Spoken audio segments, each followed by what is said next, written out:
Hello friend, स्वागत है आपका अपने चैनल लास्ट क्लास में। आज के इस वीडियो में गणित के 20 ऑब्जेक्टिव प्रश्न हम आपको बताएंगे।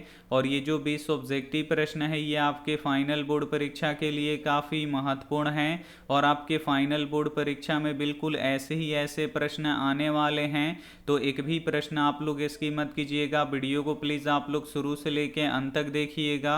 और हमारे वेबसाइट पे ऑनलाइन टेस्ट चल रहा है, तो अभी तक आप टेस्ट नहीं दिए हैं तो जाके टेस्ट दे लीजिएगा। अगर आपको ऑनलाइन टेस्ट देना नहीं आता है तो वीडियो के लास्ट में हम आपको बताएंगे कि आप लोग ऑनलाइन टेस्ट कैसे दे सकते हैं। और अभी तक आप हमारे व्हाट्सएप ग्रुप में नहीं जुड़े हैं तो ये हमारा व्हाट्सएप नंबर है, इस पे आपको बोलना है कि सर मुझे ग्रुप में जोड़ दीजिए, तो हम आपको ग्रुप में जोड़ देंगे। तो आइए शुरू करते हैं पहले नंबर प्रश्न से। तो पहला नंबर प्रश्न है कि 100 का अभाज्य गुणनखंड क्या होगा। काफ़ी महत्वपूर्ण प्रश्न है। यहाँ पे आपको 100 का अभाज्य गुणनखंड निकालना है। तो आइए निकालते हैं। 100 किससे कटेगा? 2 से कटेगा। और 2 से 100 कितना बार में कटेगा? 50 बार में कटेगा। और 50 किससे कटेगा? 2 से कटेगा। और 2 से 50 कितना बार में कटेगा? 25 बार में कटेगा। और 25 किससे कटेगा? 5 से कटेगा। और 5 से 25 कितना बार में कटेगा? 5 बार में कटेगा। तो यहाँ पे 100 का अभाज्य गुणनखंड निकल चुका है। 2 गुणे 2 गुणे 5 गुणे 5। अब क्या करेंगे, थोड़ा सा इसे और आगे बढ़ाएंगे।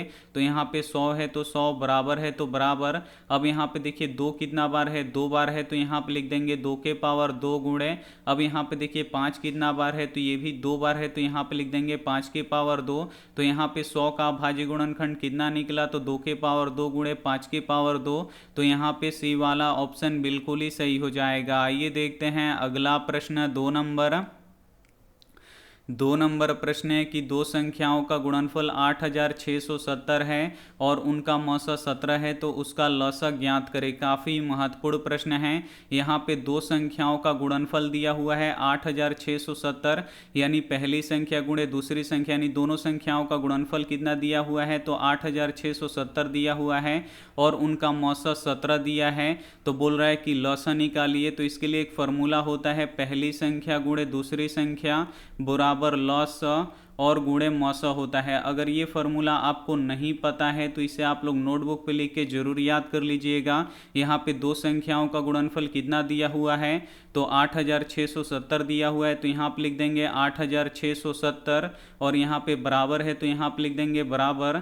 आपको लौसा निकालना है तो लौसा को आपको वैसे ही छोड़ देना है। और यहाँ पे देखिए मौसा कितना दिया हुआ है? 17 दिया हुआ है, तो यहाँ पे लिख देंगे 17। अब यहाँ पे देखिए आपको लौसा निकालना है तो 17 को बराबर के उधर भेजना पड़ेगा। तो इधर देखिए 17 गुणा कर रहा है तो बराबर के इधर आके भाग करेगा। भाग करने का अर्थ ये बट्टा के नीचे चला जाएगा। तो यहाँ पे लिख देंगे 8670 और बट्टा के नीचे ये 17 आ जाएगा और इधर हमारा लौसा बचेगा। अब यहाँ पे देखिए इसे कटा दीजिए। यहाँ पे देखिए 17 पचे 85, एक गया 17, 17 एकम 17 और यहाँ पे 0 है तो यहाँ पे लिख देंगे 0, यानी हमारा लौसा कितना निकल गया? तो हमारा यहाँ पे लौसा निकल गया 510। तो यहाँ पे डी वाला ऑप्शन बिल्कुल ही सही हो जाएगा। आइए देखते हैं अगला प्रश्न। 3 नंबर प्रश्न है कि दो क्रमिक संख्याओं का एचसीएफ क्या होगा। काफ़ी महत्वपूर्ण प्रश्न है। यहाँ पे आपको बताना है कि दो क्रमिक यानी दो लगातार संख्याओं का एचसीएफ क्या होता है। तो हम यहाँ पे दो लगातार संख्या ले रहे हैं। यहाँ पे देखिए 2 3, ये दोनों क्या है? लगातार संख्या है।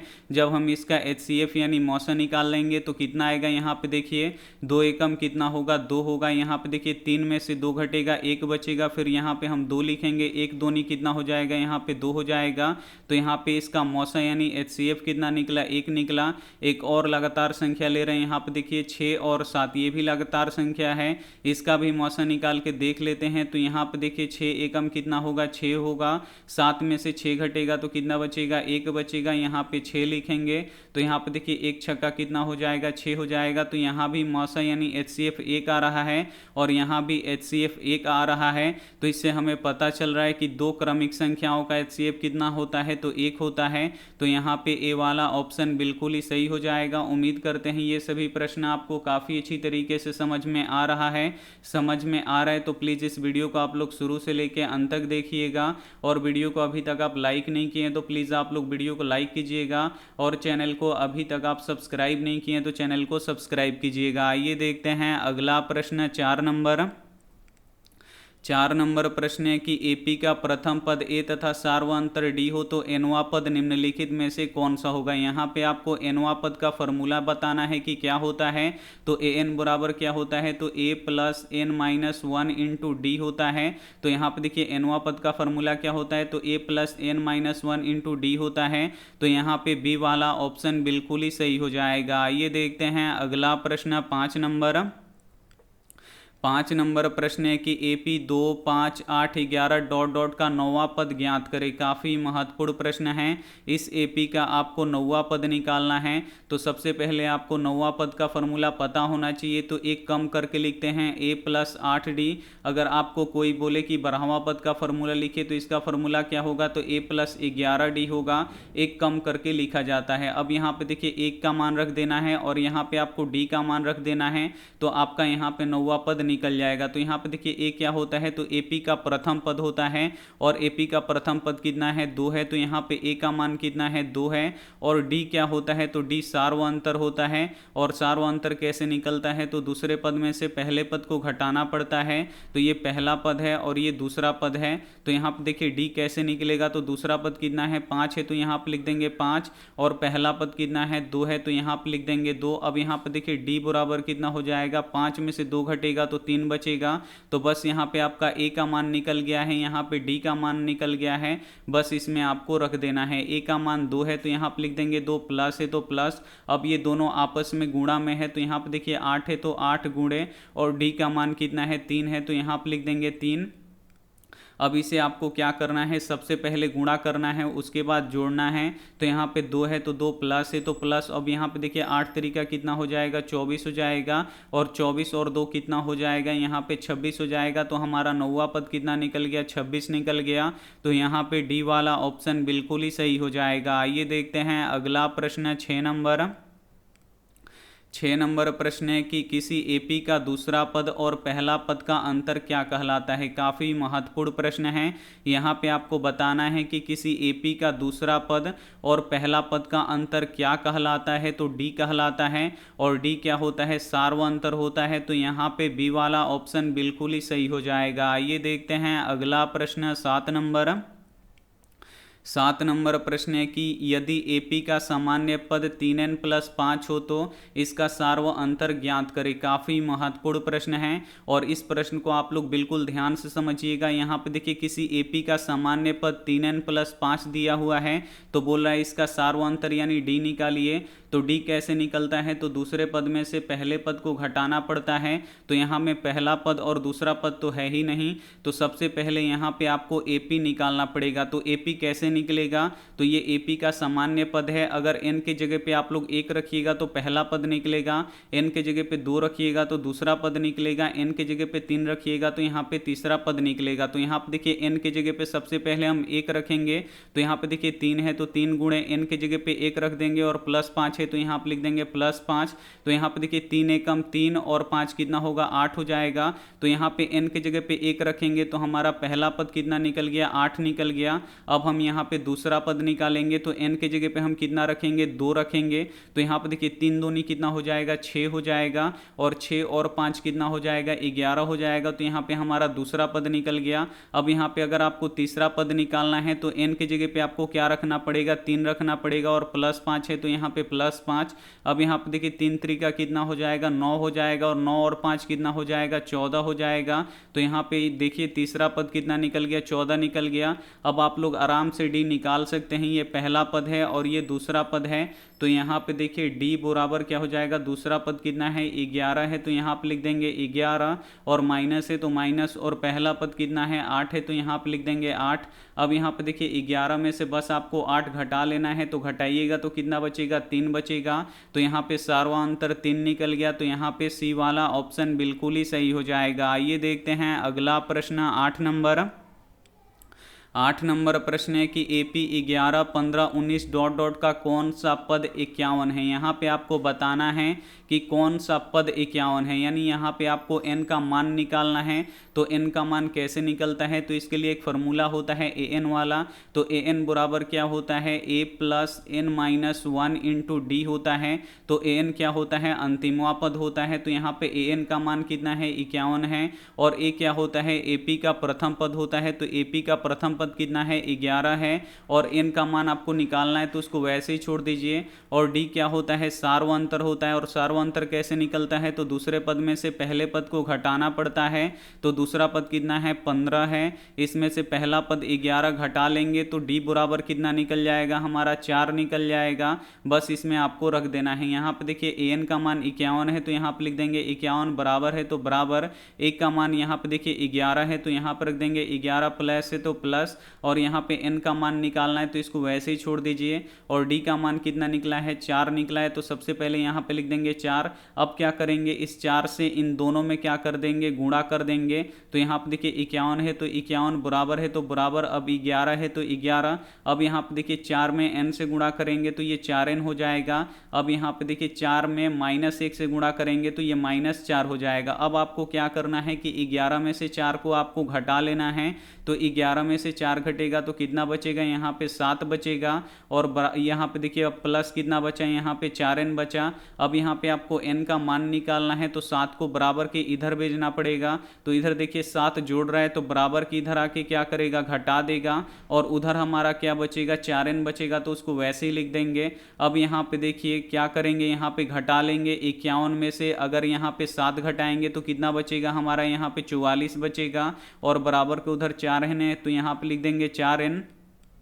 अब यहाँ पे देखिए आपको n का मान निकालना है, तो 4 इधर गुणा कर रहे हैं तो इधर आके भाग करेगा, यानी 44/4 बराबर n हो जाएगा। तो ये कितना बार में कटेगा, 11 बार में कटेगा। नहीं, n का मान कितना निकल गया, 11 निकल गया। हमारा जो 11वां पद होगा वो 51 होगा। तो यहाँ पे सी वाला ऑप्शन बिल्कुल ही सही हो जाएगा। उम्मीद करते हैं ये प्रश्न आपको समझ में आ गया होगा। आइए देखते हैं अगला प्रश्न 9 नंबर प्रश्न है कि एक द्विघात बहुपद ज्ञात कीजिए जिसके शून्यकों का योग -3 और गुणनफल 2 है। काफ़ी महत्वपूर्ण प्रश्न है। यहाँ पे आपको एक द्विघात बहुपद निकालना है और इसका एक ट्रिक होता है, एक फॉर्मूला होता है जिसे आप लोग चुटकियों में निकाल सकते हैं। और ये कब निकलेगा, जब शून्यकों का योग दिया रहे और शून्यकों का गुणनफल दिया रहे। तो यहाँ पे देखिए शून्यकों का योग क्या होता है, तो अल्फा प्लस बीटा होता है। और शून्यकों का योग कितना दिया हुआ है, -3 दिया हुआ है। और यहाँ पे शून्यकों का गुणनफल कितना दिया हुआ है, 2 दिया हुआ है। और शून्यकों का गुणनफल क्या होता है, तो अल्फा इंटू बीटा होता है, यानी यहाँ पे अल्फा इंटू बीटा 2 दिया हुआ है। अब यहाँ पे आपको एक द्विघात बहुपद ज्ञात करना है। तो द्विघात बहुपद ज्ञात करने का फॉर्मूला क्या होता है, तो x² minus alpha plus beta x और यहाँ पे प्लस अल्फा इंटू बीटा होता है। अगर ये फार्मूला आपको नहीं पता है तो इसे आप लोग अभी नोटबुक पे लिखिए और इसे याद कर लीजिए, क्योंकि इसे अगर आप लोग याद रखिएगा तो ऐसे प्रश्नों को आप लोग चुटकियों में सॉल्व कर पाइएगा। बस यहाँ पे आपको अल्फा प्लस बीटा का मान रख देना है और यहाँ पे अल्फा इंटू बीटा का मान रख देना है। तो यहाँ पे देखिए x² है तो x² और यहाँ पे माइनस है तो माइनस। यहाँ पे देखिए अल्फा प्लस बीटा का मान कितना है, -3 है तो यहाँ पे लिख देंगे -3। और यहाँ पे x है तो लिख देंगे x और यहाँ पे प्लस है तो प्लस। अब यहाँ पे देखिए अल्फा इंटू बीटा का मान कितना है, 2 है तो यहाँ पे लिख देंगे 2। अब यहाँ पे देखिए क्या होगा, x² है तो x² लिख देंगे। अब यहाँ पे देखिए प्लस, यहाँ पे देखिए माइनस और माइनस क्या हो जाएगा, यहाँ पे प्लस 3x हो जाएगा। और यहाँ पे प्लस 2 है तो यहाँ पे लिख देंगे प्लस, यहाँ पे प्लस 2 है तो यहाँ पे लिख देंगे +2। तो हमारा यहाँ पे द्विघात बहुपद कितना निकल गया, x² प्लस 3x प्लस 2 निकल गया, यानी हमारा यहाँ पे ए वाला ऑप्शन बिल्कुल ही सही हो जाएगा। आइए देखते हैं अगला प्रश्न 10 नंबर प्रश्न है कि यदि बहुपद x² minus 9x plus a के मूलों का गुणनफल 8 है तो a का मान ज्ञात करें। काफ़ी महत्वपूर्ण प्रश्न है। एक द्विघात बहुपद दिया हुआ है और इसके मूलों का गुणनफल 8 है तो इस a का मान आपको निकालना है। तो मूलों का गुणनफल का फॉर्मूला क्या होता है, तो अल्फा इंटू बीटा होता है। और यहाँ पे देखिए अल्फा इंटू बीटा यानी मूलों का गुणनफल कितना दिया हुआ है, 8 दिया हुआ है। अब यहाँ पे देखिए अल्फा इंटू बीटा का फॉर्मूला फार्मूला क्या होता है, तो c बटा a होता है। और यहाँ पे देखिए 8 है तो यहाँ पे लिख देंगे 8। अब यहाँ पे आपको c का मान रख देना है, यहाँ पे a का मान रख देना है। तो इसका मान निकलेगा कहाँ से, तो इस बहुपद से निकलेगा। जो एक्स स्क्वायर में गुणा करता है वो a होता है। तो एक्स स्क्वायर में क्या गुणा कर रहा है, कुछ भी नहीं कर रहा है। जहाँ पे कुछ भी नहीं होता है वहाँ पे 1 होता है, तो a का मान यहाँ पे 1 निकल गया। और जो केवल x में गुणा करता है वो b होता है। तो x में क्या गुणा कर रहा है, -9 गुणा कर रहा है, तो b का मान यहाँ पे -9 है। और c का मान कितना है, तो a है, तो यहाँ पे लिख देंगे a। अब यहाँ पे देखिए c का मान कितना है, a है, तो यहाँ पे लिख देंगे a।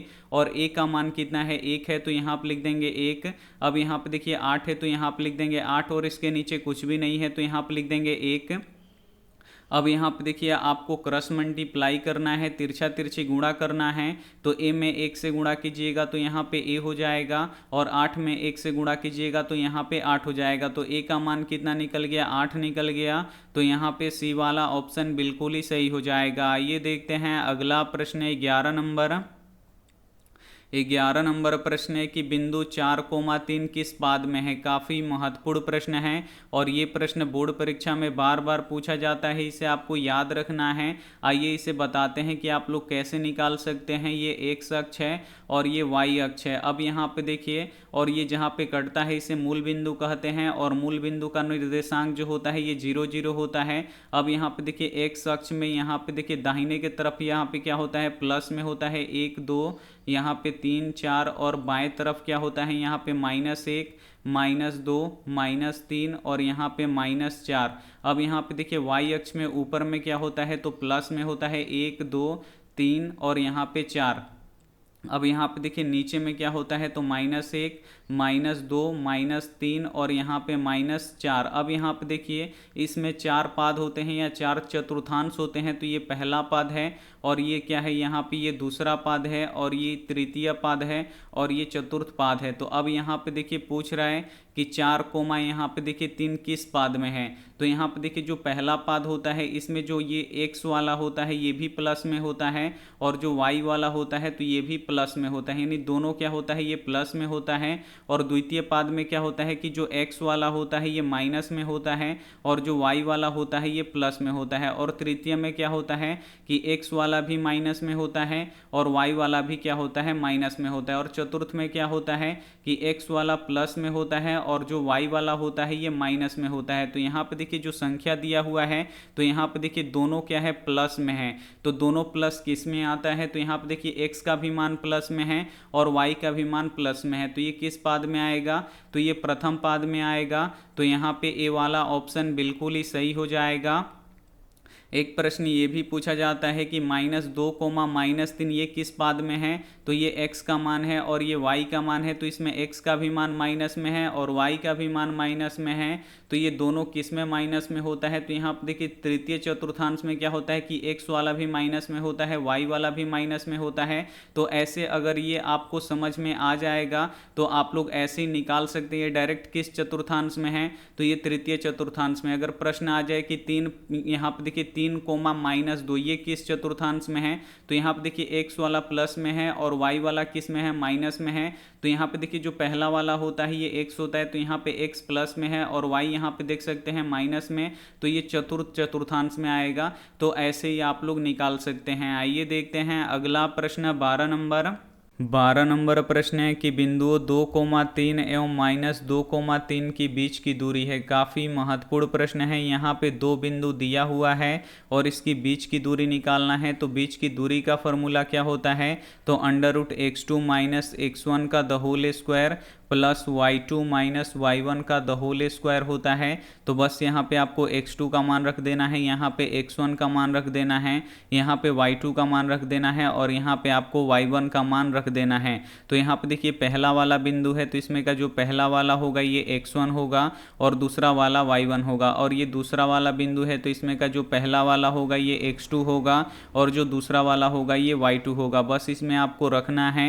अब यहाँ पे देखिए x2 का मान कितना है, -2 है तो यहाँ पे लिख देंगे -2, और यहाँ पे माइनस है तो माइनस, और x1 का मान कितना है 2 है तो यहाँ पे लिख देंगे 2, और इसका स्क्वायर है तो यहाँ पे लिख देंगे स्क्वायर, प्लस है तो प्लस। अब यहाँ पे देखिए y2 का मान कितना है 3 है तो यहाँ पे लिख देंगे 3, माइनस है तो माइनस, और y1 का मान कितना है 3 है तो यहाँ पे लिख देंगे 3, और यहाँ पे स्क्वायर है तो यहाँ पे लिख देंगे स्क्वायर। अब यहाँ पे देखिए -2 और -2 कितना हो जाएगा, -4 हो जाएगा। अब यहाँ पे इसका स्क्वायर है तो स्क्वायर लिख देंगे। अब यहाँ पे देखिए 3 में से 3 घटेगा तो कितना बचेगा, 0 बचेगा, और इसका स्क्वायर है तो यहाँ पे लिख देंगे स्क्वायर।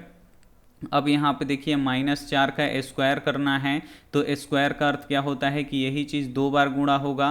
तो यहाँ पे देखिए माइनस और माइनस क्या हो जाएगा, प्लस हो जाएगा, 4 चौका 16 हो जाएगा, यानी -4 का हम स्क्वायर करेंगे तो क्या होगा, यहाँ पे +16 हो जाएगा, और 0 का स्क्वायर करेंगे तो 0 ही रहेगा। अब यहाँ पे देखिए 16 में 0 जोड़ेंगे तो ये 16 ही रहेगा, और 16 का वर्गमूल कितना होता है, यहाँ पे देखिए √16 का वर्गमूल कितना होता है, 4 होता है। तो यहाँ पे बीच की दूरी कितना निकल गया, 4 निकल गया, तो यहाँ पे बी वाला ऑप्शन बिल्कुल ही सही हो जाएगा। आइए देखते हैं अगला प्रश्न 13 नंबर। 13 नंबर प्रश्न है कि साइन 90 डिग्री माइनस थीटा किसके बराबर होता है। यहाँ पे आपको बताना है कि साइन 90 डिग्री माइनस थीटा किसके बराबर होता है, तो ये कॉस थीटा के बराबर होता है। तो यहाँ पे सी वाला ऑप्शन बिल्कुल ही सही हो जाएगा। अगर ये प्रश्न ऐसे रहता कि कॉस 90 डिग्री माइनस थीटा किसके बराबर होता है, तो ये साइन थीटा के बराबर होता है, तो फॉर्मूला ही पूछ लिया जाता है, तो आपको फॉर्मूला बिल्कुल याद रखना है। आइए देखते हैं अगला प्रश्न 14 नंबर। 14 नंबर प्रश्न है कि यदि tan थीटा बराबर √3 हो तो थीटा का मान होगा। काफ़ी महत्वपूर्ण प्रश्न है। यहाँ पे tan थीटा बराबर √3 दिया हुआ है, तो इस थीटा का मान आपको क्या करना है, निकालना है। तो सबसे पहले यहाँ पे आपको देखना पड़ेगा कि tan कितने डिग्री का मान √3 होता है। तो यहाँ पे देखिए tan 60 डिग्री का मान कितना होता है, तो tan 60 डिग्री का मान √3 होता है। तो √3 के जगह पे हम कितना लिखेंगे, tan 60 डिग्री लिख देंगे। तो यहाँ पे देखिए tan थीटा है तो tan थीटा। अब यहाँ पे देखिए √3 के जगह पे कितना लिखेंगे, tan 60 डिग्री लिखेंगे, क्योंकि tan 60 डिग्री का मान यहाँ पे √3 होता है। तो अब यहाँ पे देखिए tan से tan क्या हो जाएगा, कट जाएगा। थीटा बराबर कितना निकल गया, 60 डिग्री निकल गया।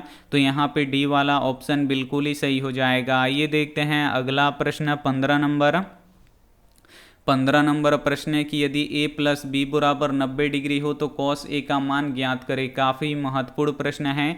यहाँ पे देखिए a प्लस बी बराबर 90 डिग्री दिया गया है, तो यहाँ पे आपको cos a का मान निकालना है। तो cos a का मान कैसे निकलेगा, तो यहाँ पे आपको a का मान रखना पड़ेगा, और a का मान कहाँ से निकलेगा, तो यहाँ से निकलेगा। तो a का मान निकालने के लिए आपको क्या करना पड़ेगा, b को बराबर के उधर भेजना पड़ेगा। तो इधर b प्लस में है तो बराबर के उधर जाएगा तो माइनस में हो जाएगा। तो इधर देखिए a बराबर क्या हो जाएगा, 90 डिग्री, और ये प्लस भी जब बराबर के उधर जाएगा तो माइनस बी हो जाएगा। तो यहाँ पे a का मान कितना निकल गया, 90 डिग्री माइनस बी निकल गया। बस यहाँ पे आपको रख देना है। तो यहाँ पे देखिए cos और a का मान कितना निकला हुआ है, तो 90 डिग्री माइनस बी निकला हुआ है, तो यहाँ पे लिख देंगे। अब यहाँ पे देखिए ये एक फार्मूला बन गया, cos 90 डिग्री माइनस थीटा, तो क्या होता है, साइन थीटा होता है। अब थीटा के जगह पे क्या है, बी है, तो यहाँ पे लिख देंगे बी। तो अब यहाँ पे देखिए cos 90 डिग्री माइनस बी क्या होगा, तो यहाँ पे साइन बी होगा। तो यहाँ पे सी वाला ऑप्शन बिल्कुल ही सही हो जाएगा। आइए देखते हैं अगला प्रश्न 16 नंबर।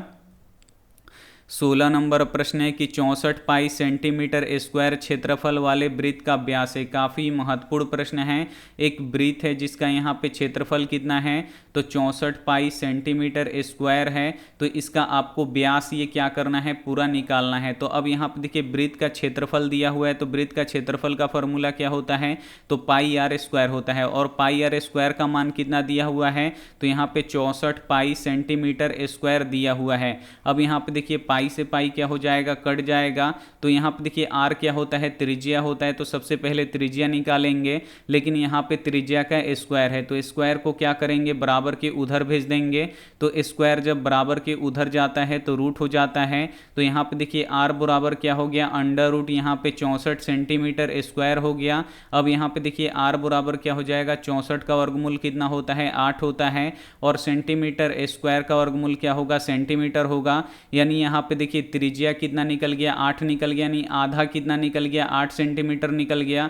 तो आपको पूरा निकालना है, तो पूरा कितना होगा यहाँ पे 16 सेंटीमीटर होगा। अगर ऐसे पता नहीं चलता है तो यहाँ पे व्यास का फॉर्मूला यानी डी का फॉर्मूला क्या होता है, तो 2 गुणे त्रिज्या होता है। अब यहाँ पे देखिए 2 और त्रिज्या यानी आर का मान कितना है, 8 सेंटीमीटर है, तो यहाँ पे लिख दीजिए 8 सेंटीमीटर। अब यहाँ पे देखिए 8 दूनी कितना हो जाएगा, यहाँ पे 16 सेंटीमीटर क्या हो जाएगा, हमारा व्यास हो जाएगा। तो यहाँ पे बी वाला ऑप्शन बिल्कुल ही सही हो जाएगा। आइए देखते हैं अगला प्रश्न 17 नंबर प्रश्न है कि दो वृत्तों के क्षेत्रफलों का अनुपात 4:1 है, तो उनकी त्रिज्याओं का अनुपात क्या होगा, ये आपको निकालना है। यहाँ पे दो वृत्तों के क्षेत्रफलों का अनुपात कितना दिया हुआ है, तो 4:1 दिया हुआ है। तो बोल रहा है कि इनकी त्रिज्याओं का अनुपात क्या होगा, तो जब भी क्षेत्रफलों का अनुपात दिया रहे और आपसे बोले कि त्रिज्याओं का अनुपात क्या होगा, तो आपको क्या करना है, दोनों पे रूट लगा देना है। तो यहाँ पे √4 का वर्गमूल कितना हो जाएगा, 2 हो जाएगा, और √1 का वर्गमूल कितना होगा, 1 होगा। तो यहाँ पे त्रिज्याओं का अनुपात कितना निकल गया, 2:1 निकल गया। तो यहाँ पे बी वाला ऑप्शन बिल्कुल ही सही हो जाएगा। एक प्रश्न ये भी पूछा जाता है कि यदि त्रिज्याओं का अनुपात यहाँ पे 3:2 है, तो क्षेत्रफलों का अनुपात क्या होगा। तो जब भी त्रिज्याओं का अनुपात दिया रहे और आपसे पूछे कि क्षेत्रफलों का अनुपात क्या होगा, तो दोनों पे आपको क्या करना है, स्क्वायर लगा देना है। तो यहाँ पे देखिए 3 का स्क्वायर क्या हो जाएगा, 9 हो जाएगा, और 2 का स्क्वायर कितना हो जाएगा, 4 हो जाएगा। तो यहाँ पे क्षेत्रफलों का अनुपात कितना निकल गया, 9:4 निकल गया। तो उम्मीद करते हैं ये प्रश्न आपको समझ में आ गया होगा। आइए देखते हैं अगला प्रश्न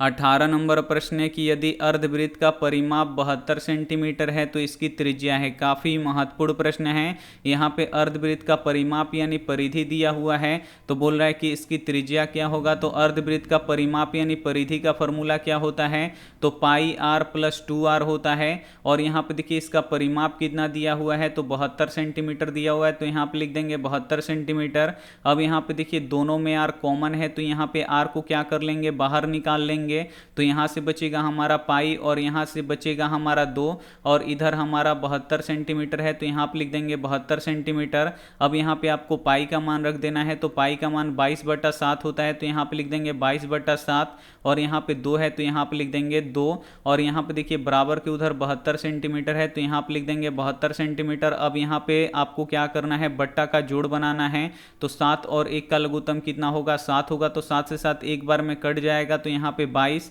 और यहाँ पे प्लस है तो प्लस, 1 से 7 7 बार में कटेगा, तो यहाँ पे 7 दूनी 14 हो जाएगा, और बराबर के उधर 72 सेंटीमीटर है, तो यहाँ पे लिख देंगे 72 सेंटीमीटर। अब ऊपर वाला जोड़ लीजिए। अब यहाँ पे देखिए 22 और 14 जोड़िएगा तो कितना हो जाएगा, 36, और बट्टा के नीचे 7 है, तो 7 बराबर है तो बराबर, और यहाँ पे 72 सेंटीमीटर है, तो यहाँ पे लिख देंगे 72 सेंटीमीटर। अब यहाँ पे देखिए ब्रैकेट टूटेगा तो किसका चिन्ह आएगा, गुणा का चिन्ह आएगा, तो यहाँ पे लिख देंगे गुणा, और यहाँ पे देखिए 36/7, और यहाँ पे 72 सेंटीमीटर है, तो यहाँ पे लिख देंगे 72 सेंटीमीटर। अब यहाँ पे देखिए आपको r यानी त्रिज्या का मान निकालना है, तो यहाँ पे 36/7 गुणा कर रहा है, तो बराबर के उधर जाके क्या करेगा, भाग करेगा। भाग करने का अर्थ ये हो जाएगा कि ये उलट जाएगा। यहाँ पे देखिए 72 सेंटीमीटर, और गुणे क्या हो जाएगा, नीचे वाला ऊपर चला जाएगा, ऊपर वाला नीचे आ जाएगा। तो ऊपर हो जाएगा हमारा 7, और नीचे क्या हो जाएगा हमारा 36 हो जाएगा। तो 36 दूनी कितना हो जाएगा, 72 हो जाएगा। तो यहाँ पे देखिए r बराबर कितना निकल गया, 7 दूनी कितना हो जाएगा, यहाँ पे 14 सेंटीमीटर। तो हमारा त्रिज्या कितना निकल गया, 14 सेंटीमीटर निकल गया। तो यहाँ पे ए वाला ऑप्शन बिल्कुल ही सही हो जाएगा। ये देखते हैं अगला प्रश्न 19 नंबर प्रश्न है कि यदि ax² + bx + c = 0 के मूल समान हो, तो निम्नलिखित में से कौन सा सत्य है। यहाँ पे देखिए एक द्विघात समीकरण है जिसके मूलों का मूल क्या है, यहाँ पे समान है। तो यहाँ पे बताना है कि कौन सा कथन इसमें से सत्य होगा। तो मूल समान कब होता है, तो जब b² - 4ac 0 के बराबर होता है। तो ऐसा तो कोई नहीं दिया हुआ है। इसमें क्या किया गया है कि जो -4ac है इसको बराबर के उधर भेज दिया गया है। तो -4ac जब बराबर के उधर जाएगा तो ये क्या हो जाएगा, यहाँ पे +4ac हो जाएगा। और ऐसा समीकरण यहाँ पे दिया हुआ है, तो यहाँ पे बी वाला ऑप्शन बिल्कुल ही सही हो जाएगा। आइए देखते हैं अंतिम प्रश्न 20 नंबर। 20 नंबर प्रश्न है कि बी स्क्वायर माइनस 4ac को क्या कहा जाता है। यहाँ पे आपको बताना है कि बी स्क्वायर माइनस 4ac को क्या कहा जाता है, तो विविधकर या विवेचक कहा जाता है, इसे आपको याद रखना है। यहाँ पे बी वाला ऑप्शन बिल्कुल ही सही हो जाएगा। उम्मीद करते हैं ये सभी प्रश्न आपको 100% समझ में आ गया होगा। समझ में आ गया है तो वीडियो को आप लोग ज़रूर लाइक कीजिए, अपने दोस्तों के पास इस वीडियो को जरूर शेयर कीजिए, और चैनल को अभी तक आप सब्सक्राइब नहीं किए तो चैनल को सब्सक्राइब करके साथ में बेल आइकन को ऑल पे दबा लीजिए, ताकि जब भी लाइव क्लास हो तो आपके पास नोटिफिकेशन पहुंचता रहे।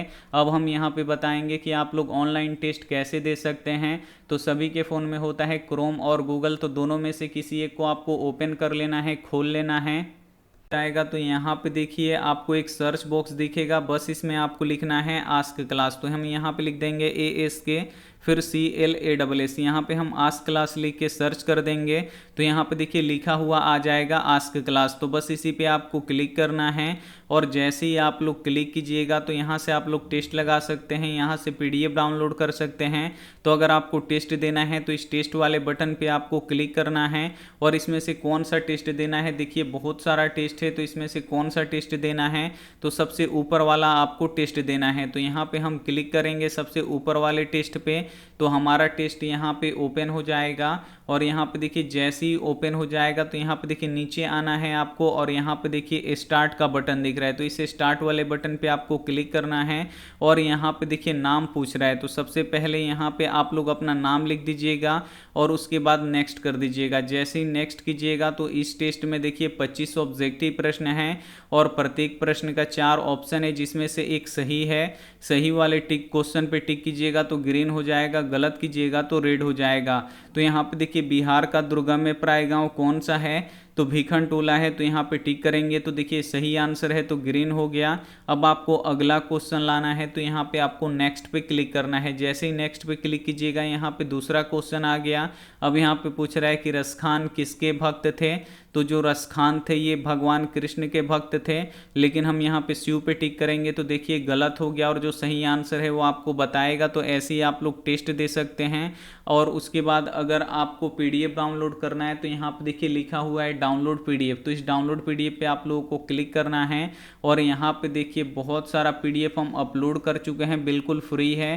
तो यहाँ से आके PDF आप लोग डाउनलोड कर सकते हैं। और उसके बाद अगर आपको क्वेश्चन बैंक पढ़ना है तो आपको यहाँ पे थोड़ा सा नीचे आना है, और यहाँ पे नीचे आइएगा तो यहाँ पे देखिए लिखा हुआ है मैट्रिक क्लास 10 क्वेश्चन बैंक। यहाँ पे सभी विषयों का क्वेश्चन बैंक पढ़ सकते हैं, और यहाँ से आप लोग सब्जेक्टिव और ऑब्जेक्टिव आप लोग पढ़ सकते हैं। और उसके बाद आपका जो 26 तारीख का परीक्षा होने वाला है, अगर उसका रूटीन अगर आप लोग डाउनलोड करना चाहते हैं तो यहाँ पे जो ये पोस्ट है इस पे क्लिक करके इसका रूटीन आप लोग डाउनलोड कर सकते हैं। तो उम्मीद करते हैं ये सभी आपको समझ में आ गया होगा। थैंक यू फॉर वॉचिंग, मिलते हैं अगली क्लास में, तब तक अपना ध्यान रखिए, मन लगा के पढ़ाई कीजिए। Take care and bye.